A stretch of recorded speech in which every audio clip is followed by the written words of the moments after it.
Hello दोस्तों, आप सभी का बहुत बहुत स्वागत है आपके अपने YouTube channel study non stop पर। तो कैसे हैं आप सभी लोग? उम्मीद करता हूं आप सभी लोग अच्छे होंगे। तो दोस्तों, आज के वीडियो में हम लोग यूपी पीसीएल में जो प्रीवियस ईयर में क्वेश्चंस पूछे गए थे ऑफिस असिस्टेंट के पेपर में 2018 में, तो इन क्वेश्चंस को हम लोग करने वाले हैं। इसमें जो है आज हम 25 क्वेश्चंस करेंगे और ये सभी क्वेश्चन आपके लिए बहुत ही इंपॉर्टेंट होंगे क्योंकि ये प्रीवियस ईयर के क्वेश्चंस हैं। तो वीडियो को लास्ट तक देखिएगा और वीडियो अगर आपको अच्छा लगे तो लाइक और शेयर करना ना भूलिएगा। तो दोस्तों, आइए शुरुआत करते हैं। तो पहला क्वेश्चन है, इनमें से कौन सा keyboard shortcut Microsoft power point में चेंज केस प्रक्रिया के लिए प्रयोग किया जा सकता है? तो दोस्तों, बताना है कि माइक्रोसॉफ्ट पावर पॉइंट में चेंज केस यानी कि जो स्मॉल लेटर हैं और कैपिटल लेटर हैं उनको आपस में अगर चेंज करना है, स्मॉल से कैपिटल या कैपिटल से स्मॉल करना है, तो उसके लिए कौन सी शॉर्टकट की का हम प्रयोग करेंगे? तो दोस्तों, यहाँ पे इसका राइट आंसर हो जाएगा ऑप्शन डी। आप जो है किसी भी टेक्स्ट को सेलेक्ट कर लेंगे और उसका अगर आप केस चेंज करना चाहते हैं तो आप क्या प्रेस करेंगे, शिफ्ट प्लस F3 प्रेस करेंगे तो उसका जो है केस चेंज हो जाएगा। कैपिटल है तो स्मॉल हो जाएगा, स्मॉल है कैपिटल हो जाएगा।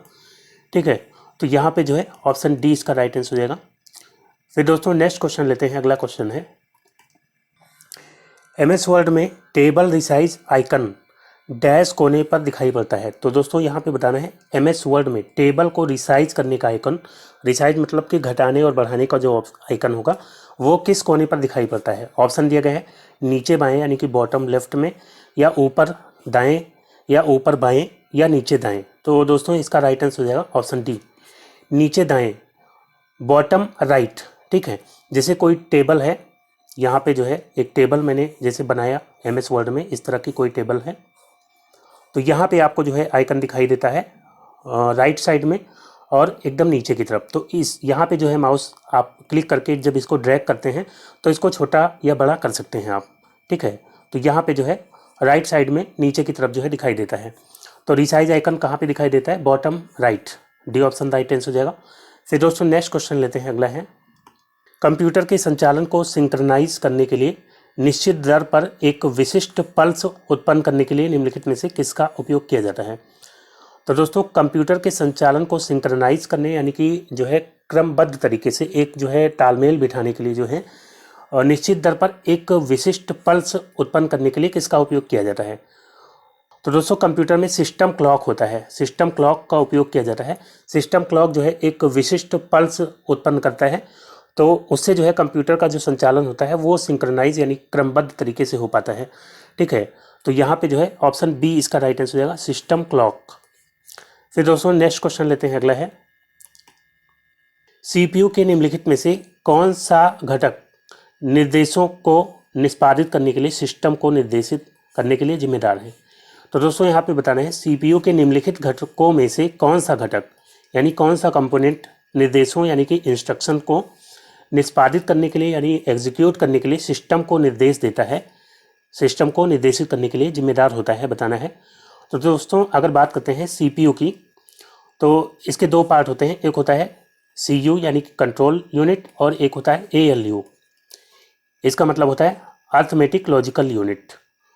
तो CU की बात करते हैं तो ये कंट्रोल यूनिट होता है। ये कंप्यूटर की जितनी भी यूनिट्स होती हैं उनकी गतिविधियों को नियंत्रित करने का कार्य करता है। और अगर ALU की बात करते हैं तो ये जो है अर्थमेटिक लॉजिकल यूनिट यानी कि अंक गणितीय गणनाओं और जो तार्किक निर्णय होते हैं उनको जो है ये संचालित करता है।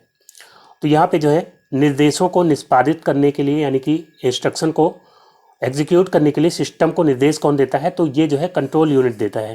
तो यहाँ पे राइट आंसर इसका हो जाएगा ऑप्शन ए, कंट्रोल यूनिट यहाँ पे इसका राइट आंसर हो जाएगा। फिर दोस्तों नेक्स्ट क्वेश्चन लेते हैं। अगला है, निम्नलिखित एक्सेल एक्सप्रेशन का मान क्या है? तो यहाँ पे एक एक्सेल एक्सप्रेशन दी गई है तो इसका मान बताना है।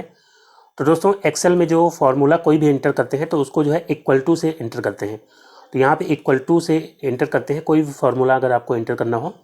और फिर यहाँ पे जो है किसका फॉर्मूला एंटर किया गया है? एवरेज का। तो एवरेज का जो है फॉर्मूला के लिए पहले इक्वल टू लिखेंगे, फिर जो है एवरेज लिखेंगे, और फिर जिन नंबर्स का आपको एवरेज निकालना है उन नंबर्स को, मान लीजिए 9, 5 और 3 का आपको एवरेज निकालना है तो वो नंबर आप यहाँ पे लिख देंगे कॉमा दे करके आपको इनको अलग करना है, ठीक है। कॉमा दे करके आपको नंबर्स लिखने हैं, जितने भी नंबर्स का आपको एवरेज निकालना है। फिर जैसे ही एंटर करेंगे तो उसी सेल में जो है आपका ये जो है एवरेज निकल के आ जाएगा, ठीक है। तो यहाँ पे जो है ये जो एक्सप्रेशन दी गई है, यानी कि इसमें जो ये नंबर्स हैं ब्रैकेट के अंदर, इनका एवरेज निकालना है, ठीक है। तो यहाँ पे 10, 5, 15 और 15 में 0 जोड़ेंगे 15 ही रहेगा, 15, 10, 25 और 15, 40 हो जाएगा। 40 इनका टोटल हो गया। एवरेज निकालना आपको पता ही होगा कि एवरेज निकालने के लिए क्या करते हैं, टोटल और अपॉन जो है नंबर्स कितने हैं उससे डिवाइड कर देते हैं। तो यहाँ पे 5 नंबर्स हैं, तो नंबर से आप डिवाइड कर देते हैं। तो यहाँ टोटल कितना हो गया, 40 अपॉन 5 हो जाएगा और ये आंसर आ जाएगा 8। तो ऑप्शन बी यहाँ पे राइट आंसर हो जाएगा 8, ठीक है। तो यहाँ पे आपको कैलकुलेट करके बताना था और यही चीज़ एक्सेल में जो है आप ये फार्मूला लगाएंगे, डायरेक्ट जो है आ जाएगा। फिर दोस्तों नेक्स्ट क्वेश्चन लेते हैं, अगला है, निम्नलिखित में से कौन इंटरनेट का उपयोग करने वाले कंप्यूटरों के लिए आवश्यक बुनियादी संचार प्रोटोकॉल है। तो दोस्तों यहाँ पे बताना है इंटरनेट का यूज़ करने वाले कंप्यूटरों के लिए आवश्यक बुनियादी संचार प्रोटोकॉल, यानी कि जो एकदम बेसिक कम्युनिकेशन प्रोटोकॉल होते हैं वो कौन से होते हैं। तो दोस्तों प्रोटोकॉल का मतलब होता है नियमों का सेट ऑफ रूल्स। तो यहाँ पे जो है इंटरनेट का प्रयोग करने वाले कंप्यूटरों के लिए जो आवश्यक बुनियादी संचार प्रोटोकॉल होता है वो होता है टीसीपी और आईपी। इनके बिना आप जो है इंटरनेट का यूज़ नहीं कर सकते। टीसीपी जिसका फुल फॉर्म होता है ट्रांसमिशन और सी से हो जाता है कंट्रोल और पी से हो जाता है प्रोटोकॉल। और आईपी की बात करते हैं तो इसका फुल फॉर्म हो जाता है इंटरनेट प्रोटोकॉल। तो इन दोनों प्रोटोकॉल्स की ज़रूरत होती है इंटरनेट यूज़ करने के लिए, दोनों साथ साथ में काम करते हैं। तो यहाँ पे डी ऑप्शन राइट आंसर हो जाएगा। फिर दोस्तों नेक्स्ट क्वेश्चन लेते हैं, अगला है, एमएस वर्ड में एक डैश हर प्रतिच्छेदन पर एक सेल के साथ लंबवत स्तंभों और 36 पंक्तियों की एक संरचना है। तो दोस्तों यहाँ पे जो पूछा गया है ये हिंदी में आपको कम समझ में आ रहा होगा, तो यहाँ पे जो है मैं आपको थोड़ा सा इसको एक्सप्लेन करके बताता हूँ, ठीक है। ये जो है क्या है, एक टेबल है, इसमें दिया गया है हर प्रतिच्छेदन पर एक सेल के साथ। तो यहाँ पे जो लाइंस हैं जहाँ पे प्रतिच्छेद यानी कि इंटरसेक्ट कर रही हैं, आपस में एक दूसरे को काट रही हैं, तो हर प्रतिच्छेदन पर आप देखेंगे एक सेल, ये जो एक बॉक्स है वो क्या कहा जाएगा, एक सेल कहा जाएगा। तो हर प्रतिच्छेदन पर एक सेल के साथ लंबवत स्तंभ मतलब कॉलम हो जाएगा। यहाँ पे ये जो है कॉलम हो जाएंगे जो खड़ी लाइंस होंगी, और 36 पंक्तियों यानी कि रोज़, जो रो होती हैं ये कॉलम्स हो गए, जो खड़ी लाइंस हैं ये वाली, ये सब बॉक्स जो है ये कॉलम्स हो गई, और ये जो पड़ी लाइन है ये सब जो है रोज़ बनाती हैं, मतलब क्या बनाती हैं, रो, 36 पंक्तियाँ। तो वही पूछा गया है कि हर प्रतिच्छेदन पर एक सेल के साथ जो कॉलम और रोज़ की एक संरचना होती है उसको क्या कहते हैं। तो यहाँ पे क्या आंसर हो जाएगा, इसका आंसर हो जाएगा ऑप्शन सी, टेबल। उसको क्या कहते हैं, टेबल। फिर दोस्तों नेक्स्ट क्वेश्चन लेते हैं, अगला है, वर्कशीट में 2 या अधिक सेलों को मर्ज करने के बाद एक्सेल डैश मान को बनाए रखता है और अन्य मानों को हटा देता है। तो वर्कशीट एमएस एक्सेल में क्या होता है, वर्कशीट होती है, उसमें 2 या अधिक सेलों को अगर मर्ज कर देते हैं तो उसके बाद एक्सेल जो है किन मान को बनाए रखता है और अन्य मानों को हटा देता है। तो दोस्तों यहाँ पे इसका राइट आंसर हो जाएगा ऊपरी बाएं, ऑप्शन ए इसका राइट आंसर होगा। तो एक्सेल में इसको जो है हम यहाँ पे आपको एक्सेल में करके आपको दिखाते हैं, ठीक है, तो आपको ज़्यादा समझ में आएगा।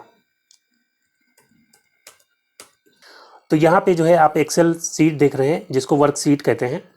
तो यहाँ पे वर्कशीट में यहाँ पे कुछ सेल्स में मैंने लिखा है, जैसे एप्पल लिखा है मैंने, बॉय लिखा है, कैट लिखा है, डॉग, एलिफेंट, फिश, गॉड और हैन, अलग अलग सेल में मैंने इनको लिखा हुआ है। तो अगर हम इन सेल को मर्ज कर देंगे, आपस में मर्ज कर देंगे, तो इसमें किस सेल की वैल्यू का मान रहेगा और बाकी सब हट जाएगा, ठीक है। तो यहाँ पे जो है इसको हम मर्ज करके आपको दिखाते हैं। तो इसको मर्ज करने के लिए सबसे पहले हमें क्या करना होगा, इसको जो है हमें सभी को सिलेक्ट करना होगा। ये हमने सिलेक्ट कर लिया और यहाँ पे जो है आप ऊपर देखेंगे, यहाँ पे जो है मर्ज एंड सेंटर का ऑप्शन है, इस पर जब क्लिक करेंगे तो ये वार्निंग देगा कि जो आप मर्जिंग करेंगे तो उससे जो है एक सेल का जो है डाटा रहेगा और किस सेल का, अपर लेफ्ट मोस्ट, मतलब जो सबसे ऊपर और सबसे बाईं तरफ है उसका डाटा रहेगा, बाकी सब हट जाएगा। ठीक है, ओके कर देंगे हम, तो ये मर्ज हो गया। और जो सबसे बाईं तरफ और सबसे ऊपर जो एप्पल लिखा हुआ था वो यहाँ पे रह गया, बाकी सब हट गया। ठीक है, तो यही यहाँ पे पूछा गया था। तो यहाँ पे जो है इसका आंसर मैंने आपको क्या बताया, ऊपरी बाएं, ऊपरी तरफ और बाईं तरफ जो सेल है उसकी वैल्यू रहेगी, बाकी सबकी वैल्यू हट जाएगी। ठीक है, तो यहाँ पे ए ऑप्शन इसका राइट आंसर हो जाएगा। फिर दोस्तों नेक्स्ट क्वेश्चन है, HDRAM में एस अक्षर का तात्पर्य क्या है।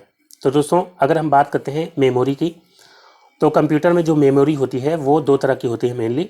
एक होती है प्राइमरी मेमोरी जिसको इंटरनल मेमोरी भी कहते हैं, और सेकेंडरी मेमोरी जिसको एक्सटर्नल मेमोरी भी कहते हैं। तो सेकेंडरी मेमोरी में आपकी जो बाहर से लगने वाली मेमोरीज होती हैं, जैसे कि floppy disk, magnetic tapes, CD-ROMs, DVDs, hard disk, solid state drives, pen drives, SD cards, ये सब आ जाती हैं सेकेंडरी मेमोरी में। और प्राइमरी मेमोरी की बात करते हैं तो इसमें रैम आ जाता है आपका, और रोम आ जाता है, और इसके अलावा रजिस्टर्स और कैश मेमोरी भी इसी में आते हैं। ठीक है, प्राइमरी मेमोरी में। रैम की बात करते हैं तो यहाँ पे रैम जो है दो तरह की होती है, एक होती है स्टैटिक रैम और एक होती है डायनेमिक रैम। और डायनेमिक रैम में भी दो तरह की मेमोरी होती है, एक होती है HD रैम और एक होती है DDR रैम। तो यहाँ पे HD रैम के बारे में पूछा गया है। तो रैम का पहले फुल फॉर्म क्या होता है, रैम का फुल फॉर्म होता है रैंडम एक्सेस मेमोरी। क्या होता है, रैंडम एक्सेस मेमोरी। तो यहाँ पे HD रैम का मतलब क्या हो जाएगा, रैम का मतलब तो रैंडम एक्सेस मेमोरी हो गया, HD का मतलब होता है यहाँ पे सिंक्रोनस, और D का मतलब हो जाता है डायनेमिक। तो HD रैम का मतलब हो जाएगा सिंक्रोनस डायनेमिक रैम, यानी कि रैंडम एक्सेस मेमोरी। और DDR रैम का मतलब क्या हो जाता है, तो DDR का यहाँ पे फुल फॉर्म बता देता हूँ, बाकी रैम का आपको पता ही है, रैंडम एक्सेस मेमोरी। तो DDR का मतलब होता है double data rate, double data rate. और आगे जो है सिंक्रोनस डायनेमिक रैम हो जाएगा, इसी के आगे जो है सिंक्रोनस डायनेमिक रैम आपको बढ़ा लेना है। तो DDR में यहाँ पे S नहीं है, लेकिन आपको जो है ध्यान रखना है कि DDR रैम का फुल फॉर्म होता है double data rate synchronous dynamic RAM. तो ये जो है HD रैम का ही एडवांस फॉर्म होता है DDR रैम, और इसका फुल फॉर्म मैंने आपको बता दिया क्या होता है, double data rate synchronous dynamic RAM. तो यहाँ पे S का मतलब क्या हो जाएगा, S का मतलब यहाँ पे सिंक्रोनस हो जाता है, D ऑप्शन यहाँ पे राइट आंसर हो जाएगा, सिंक्रोनस। फिर दोस्तों अगला क्वेश्चन है, डेस्कटॉप पर दायां क्लिक करने और डैश चुनने पर आपको आपके डेस्कटॉप पर नए फोल्डर्स, फाइल या शॉर्टकट बनाने के विकल्पों वाला एक उप मेन्यू प्रदर्शित हो जाएगा। तो दोस्तों अगर डेस्कटॉप पे आप दायां क्लिक करेंगे, राइट क्लिक करेंगे, तो उसके बाद जो है क्या चुनेंगे, तो आपको जो है नए फोल्डर, फाइल या शॉर्टकट बनाने के ऑप्शन मिल जाएंगे। ठीक है, तो यहाँ पे जो है इसका राइट आंसर हो जाएगा न्यू। आप राइट क्लिक करिए तो जो है कई ऑप्शन आएंगे, उसमें न्यू आपको सिलेक्ट करना है, न्यू सिलेक्ट करेंगे तो उसमें जो है नए फोल्डर्स, फाइल या शॉर्टकट बनाने के विकल्पों वाला एक सब मेनू प्रदर्शित हो जाता है। तो यहाँ पे बी ऑप्शन इसका राइट आंसर हो जाएगा न्यू। फिर दोस्तों नेक्स्ट क्वेश्चन है, निम्नलिखित में से कौन प्रोसेसर को एक साथ कई उपयोगकर्ताओं के कार्यक्रमों को आपस में स्विच करने में सक्षम बनाता है। तो इसमें से बताना है कौन जो है प्रोसेसर को एक साथ कई उपयोगकर्ताओं के कार्यक्रमों यानी कि मल्टी यूजर प्रोग्राम्स को आपस में स्विच करने में सक्षम बनाता है।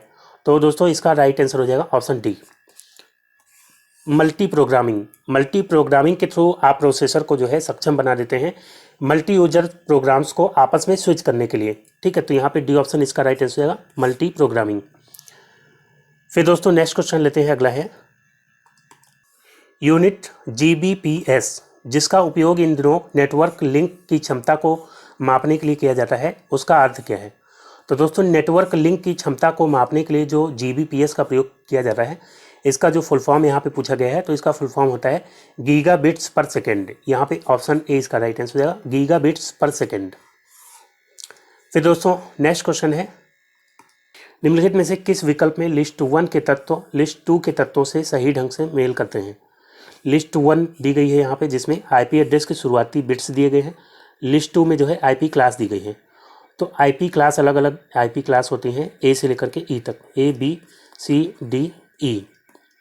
और अगर हम बात करते हैं AIP क्लास की, तो इसका जो IP एड्रेस होगा उसके जो शुरुआती बिट्स होंगे वो होंगे 0। और B की बात करेंगे, B क्लास की, तो इसका होता है 10। और C क्लास के जो है शुरुआती बिट्स होते हैं C क्लास के 110। D क्लास का होता है 1110 और E क्लास का होता है 1111। ठीक है, तो अब यहाँ पे मैच कर लेंगे। 0 जो है किसका होता है, A क्लास का, तो यहाँ पे A क्लास से मैच कर देंगे। और 110 किसका होता है, तो ये होता है C क्लास का, तो यहाँ पे जो है इससे मैच कर देंगे। और D क्लास का होता है 1110। ठीक है, तो यहाँ पे जो है पहले का मैच किससे होगा, C से। पहले का मैच जो है किससे हुआ है, सॉरी B से हुआ है, पहले का मैच जो है B से होगा। और सेकेंड वाले का मैच जो है किससे हुआ है, C से। सेकेंड का मैच जो है C से हुआ है। और थर्ड का मैच जो है A से हुआ है। तो यहाँ पे कौन सा ऑप्शन सही आंसर हो जाएगा, तो यहाँ पे फर्स्ट का B से, सेकेंड का C से और थर्ड का A से, पहला ऑप्शन यहाँ पे राइट आंसर हो जाएगा। फिर दोस्तों नेक्स्ट क्वेश्चन लेते हैं, अगला है, उस विकल्प का चयन करें जो निम्नलिखित कथनों की सत्यता का सही वर्णन करता है। तो यहाँ पे पहला कथन दिया गया है, एक ईमेल एड्रेस में डॉट कैरेक्टर नहीं हो सकता। तो दोस्तों ईमेल एड्रेस में क्या होता है, ईमेल एड्रेस में एक तो यूज़र नेम होता है, जैसे कि XYZ.123 मैंने लिख दिया, और फिर @ और फिर जो है डोमेन नेम होता है। डोमेन नेम जैसे कि gmail.com हो गया, या फिर जो है redditmail.com या yahoo.com ऐसे करके। ठीक है, तो यहाँ पे ये जो है हो जाता है यूज़र नेम, और ये जो है @ के बाद वाला जो है ये क्या कहलाता है, ये डोमेन नेम। तो यहाँ पे जो है एक ईमेल एड्रेस में डॉट कैरेक्टर नहीं हो सकता। तो डॉट कैरेक्टर यहाँ पे देखिए XYZ.123 मैंने लिखा है, तो डॉट कैरेक्टर बिल्कुल हो सकता है, तो ये कथन क्या हो जाएगा, गलत हो जाएगा। अगला कथन दिया गया है, एक ईमेल एड्रेस में डोमेन नेम भी होता है। तो ईमेल एड्रेस में डोमेन नेम बिल्कुल होता है, तो यहाँ पे ये कथन सही हो जाएगा। तो इसमें पहला असत्य है और दूसरा सत्य, तो पहला ही ऑप्शन यहाँ पे सही हो जाएगा, पहला असत्य दूसरा सत्य। फिर दोस्तों नेक्स्ट क्वेश्चन लेते हैं, अगला है, प्रकोष्ठ सीमा यानी सेल रेंज C7 से H3 में प्रकोष्ठ यानी सेलों की कुल संख्या कितनी होगी। तो दोस्तों प्रकोष्ठ सीमा यहाँ पे जो है इसको एक्सेल सीट में मैं आपको बताता हूँ। तो यहाँ पे ये जो है एक्सेल सीट है जिसको वर्कशीट कहते हैं। तो इसमें जो है आप देखेंगे ये कॉलम्स हैं जिसको ABCD इस तरह से EFGH इस तरह से नाम दिया गया है। और जो रोज़ हैं यहाँ पे 1 2 3 4 5 6 7 इस तरह से आगे बहुत सारे नंबर्स तक जो है इनका नाम दिया गया है। तो यहाँ पे जो पूछा गया था वो पूछा गया था C7 से लेकर के H3 के बीच में जो है जो ये रेंज है, इस रेंज में कितनी सेल्स होंगी। ठीक है, तो यहाँ पे जो है अगर हम बात करते हैं तो C7 कहाँ पे होगा, तो C7 वाला सेल जो है अगर हम सेलेक्ट करेंगे तो ये 7 वाली रो है, तो ये हो जाएगी। ठीक है, ये जो है मैंने यहाँ पे C और यहाँ 7 पे क्लिक कर लिया। तो यहाँ से लेकर के अगर मैं यहाँ से सिलेक्ट करूँ और इसको जो है H3 तक ले जाऊँ, यहाँ पे 3 वाला जो 3 वाली रो मैंने पकड़ ली और S तक हम ले गए, तो इतनी जो सेलें मैंने सेलेक्ट करी, तो इसमें जो है कितनी सेल्स होंगी। एक जो बॉक्स है वो जो है एक सेल है, तो इसमें आपको गिनना पड़ेगा यहाँ पे। तो आपको गिनने की ज़रूरत नहीं, मैं अभी आपको तरीका बता दूंगा। तो इसमें आप देखेंगे तो इसमें जो है 30 सेल्स होंगी। ठीक है, 30 कितने होंगे, 30 प्रकोष्ठ या 30 सेल होंगी। और अब जो है इसका मैं आपको तरीका बताता हूँ। ठीक है, तो तरीका क्या है कि यहाँ पे जो है जो नंबर्स हैं वो 7 से 3 तक हैं। तो कितने नंबर्स हो गए 3 से 7 तक, 3 4 5 6 7। यहाँ पे 5 जो है रोज़ हो जाएंगी। ठीक है, 5 रोज़ हो जाएंगी। और कॉलम्स देखेंगे तो कितने हैं, सी से लेकर के H तक, CDEFGH। तो 1 2 3 4 5 6 जो है कॉलम हो गए। और रोज़ कितनी है, तो 5 रोज़ थी, तो 6 × 5 कितना हो जाएगा 30। ठीक है, तो यहाँ पे जो है 30 इसका राइट आंसर हो जाएगा। इस तरह से आप निकाल सकते हैं। फिर दोस्तों नेक्स्ट क्वेश्चन लेते हैं, अगला है, पूर्व निर्धारित समय के लिए कंप्यूटर में उपयोगकर्ता द्वारा कोई इनपुट नहीं होने के बाद निम्नलिखित में से कौन सा आमतौर पर स्वचालित रूप से शुरू हो जाता है। तो दोस्तों यहाँ पे पूछा गया है कि कंप्यूटर में अगर कोई यूज़र कोई इनपुट नहीं देता है काफ़ी समय तक, वो टाइम सेट किया रहता है पहले से, पूर्व निर्धारित रहता है, प्रीसेट रहता है। तो उस टाइम के अंदर कोई इनपुट नहीं दिया जाता है तो क्या जो है ऑटोमेटिक चालू हो जाता है, विंडोज मैनेजर या कंप्रेशन सॉफ्टवेयर या स्क्रीन सेवर या एंटीवायरस। तो दोस्तों यहाँ पे इसका राइट आंसर हो जाएगा स्क्रीन सेवर। तो अगर प्रीसेट टाइम जो पहले से सेट कर रखा है आपने अपने कंप्यूटर के हिसाब से, जो भी आपने सेट कर रखा हो, उस टाइम के अंदर कोई कमांड नहीं देंगे, कोई इनपुट अगर आप नहीं देंगे कंप्यूटर में, तो जो है स्क्रीन सेवर चालू हो जाता है। ठीक है, तो यहाँ पे सी ऑप्शन इसका राइट आंसर हो जाएगा। फिर दोस्तों नेक्स्ट क्वेश्चन लेते हैं, अगला है निम्नलिखित में से कौन सी सीपीयू के भीतर स्पेशल पर्पज मेमोरी मानी जाती है। तो सीपीयू के भीतर जो है स्पेशल पर्पज मेमोरी मानी जाती है रजिस्टर्स की बात करेंगे तो रजिस्टर जो है ये स्पेशल पर्पज मेमोरी होते हैं, और ये जो है सबसे तेज और सबसे छोटी मेमोरी होती है सीपीयू में। और ये सीपीयू द्वारा जो बार बार इस्तेमाल होने वाले जो डेटा इंस्ट्रक्शंस होते हैं और मेमोरी जो होती है बार बार इस्तेमाल की जाने वाली, उनको अपने अंदर अस्थायी रूप से स्टोर कर लेता है। ठीक है, अस्थायी रूप से यानी कि बाद में इसको चेंज किया जा सकता है। तो यहाँ पे जो है राइट आंसर क्या हो जाएगा, ऑप्शन डी। रजिस्टर्स जो है ये स्पेशल पर्पज मेमोरी के रूप में माने जाते हैं। फिर दोस्तों नेक्स्ट क्वेश्चन लेते हैं, अगला है विंडोज नोटिफिकेशन एरिया किसका एक भाग है। तो विंडोज नोटिफिकेशन एरिया ये जो है किसका एक भाग होता है, तो ये जो है भाग होता है टास्क बार का। तो यहाँ पे ऑप्शन ए इसका राइट आंसर हो जाएगा। टास्क बार क्या होता है, तो टास्क बार जो है इसको भी मैं आपको दिखा देता हूँ। तो दोस्तों टास्क बार जो है ये जो कंप्यूटर है इसमें सबसे नीचे जो ये पट्टी होती है, इसमें जो जो एप्लीकेशन खुले होती हैं, यहाँ पे वर्ड खुला है, एक्सेल खुला है, और यहाँ पे पावर पॉइंट खुला है, गूगल क्रोम खुला है, तो जो भी एप्लीकेशंस खुली होती हैं तो वो जो है यहाँ पे शो करता है। और बहुत सारी इन्फॉर्मेशन जैसे यहाँ पे टाइम जो है यहाँ पे दिखाता है।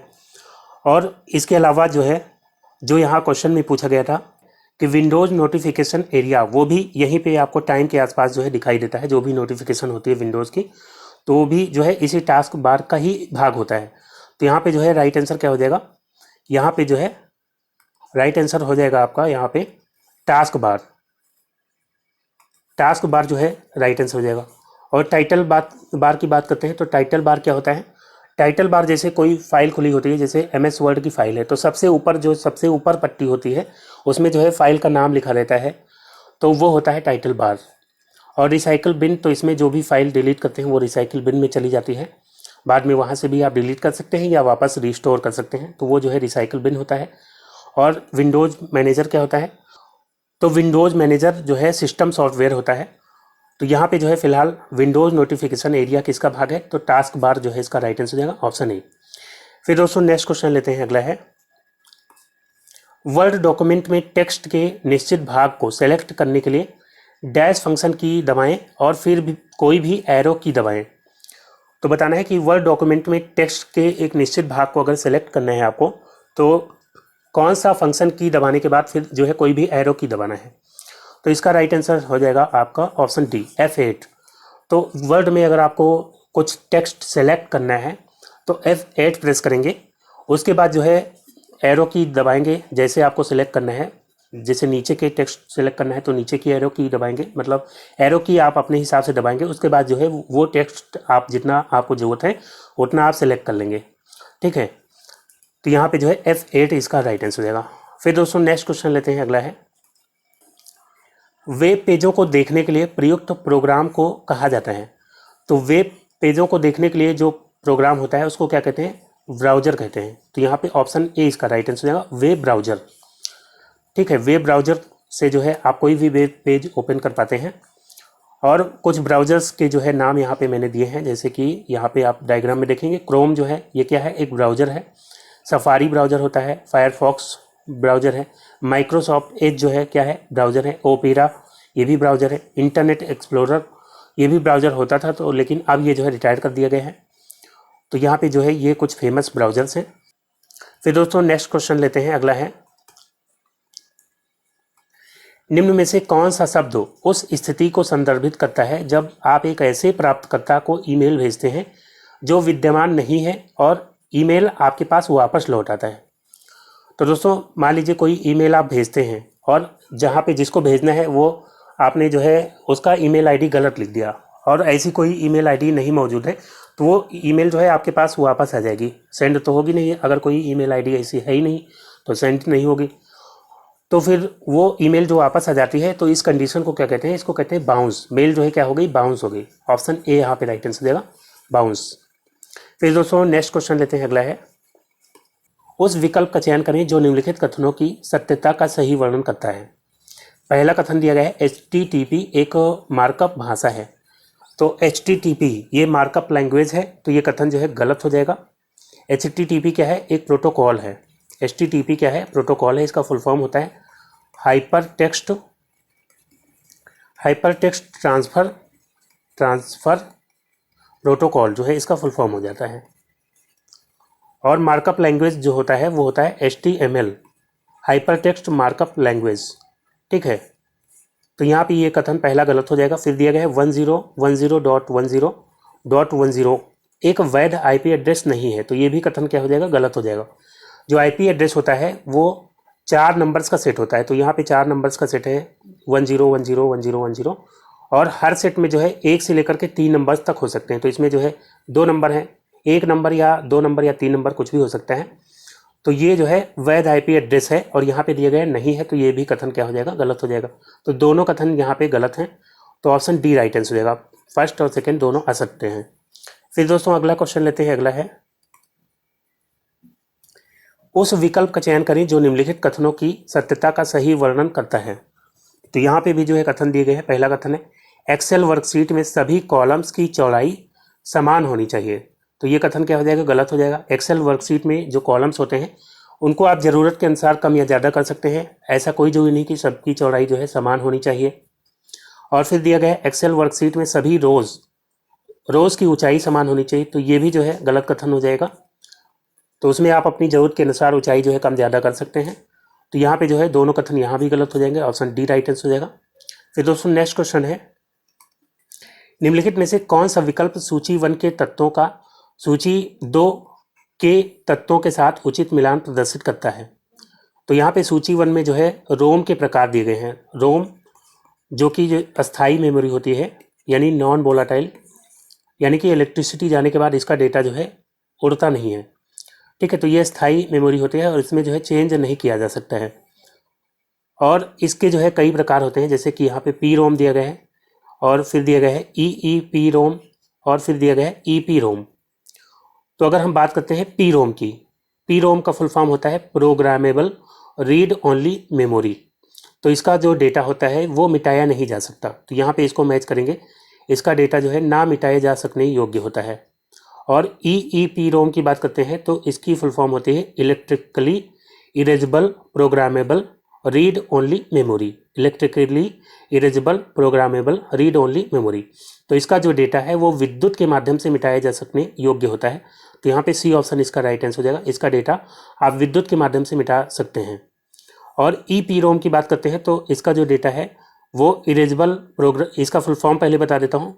E से हो जाता है इरेजेबल, P से programmable, erasable programmable read only memory जो है इसका फुल फॉर्म हो जाएगा। और इसका जो डेटा है वो पराबैंगनी प्रकाश का प्रयोग करके मिटाया जा सकता है। तो यहाँ पे जो है EP रोम ये पराबैंगनी प्रकाश का प्रयोग करके मिटाया जा सकने योग्य होता है। तो यहाँ पे जो है राइट आंसर क्या हो जाएगा, पहले का जो है B। पहले का B किस में है, तो यहाँ पे जो है ये दोनों ऑप्शन कैंसिल हो जाएंगे। पहले का B जो है B और C दोनों में है। और फिर जो है अगर दूसरे की बात करें तो दूसरे का मैच जो है C से होगा। दूसरे का मैच C जो है इसमें से C ऑप्शन में है, तो C ऑप्शन इसका राइट आंसर होगा। पहले का B हो जाएगा, दूसरे का C हो जाएगा, और तीसरे का जो है A हो जाएगा। ठीक है, फिर दोस्तों नेक्स्ट क्वेश्चन लेते हैं, अगला और आखिरी क्वेश्चन है आपके सामने। एक NFS एक कंप्यूटर को नेटवर्क पर फाइलों तक पहुंचने और उपयोग करने की अनुमति देता है। NFS का अर्थ क्या है? तो NFS जो कि एक कंप्यूटर को नेटवर्क पर जो है फाइलों तक पहुंचने यानी कि एक्सेस करने और उनका उपयोग करने की अनुमति देता है। तो NFS का फुल फॉर्म बताना है यहाँ पे। NFS का फुल फॉर्म होता है नेटवर्क फाइल सिस्टम। यहाँ पे पहला ऑप्शन इसका राइट आंसर देगा, नेटवर्क फाइल सिस्टम। तो दोस्तों आज का वीडियो यहीं पे समाप्त करता हूँ। उम्मीद करता हूँ वीडियो आपको अच्छा लगा होगा। अगर दोस्तों वीडियो आपको अच्छा लगा हो तो लाइक और शेयर करना ना भूलिएगा। और जो दोस्त चैनल पर नए हैं चैनल को सब्सक्राइब करके नोटिफिकेशन बेल को ऑन कर लीजिए ताकि नेक्स्ट वीडियो अपलोड होते ही उसका नोटिफिकेशन आपको सबसे पहले मिल जाए। तो मिलते हैं अगले वीडियो में, तब तक के लिए goodbye and take care.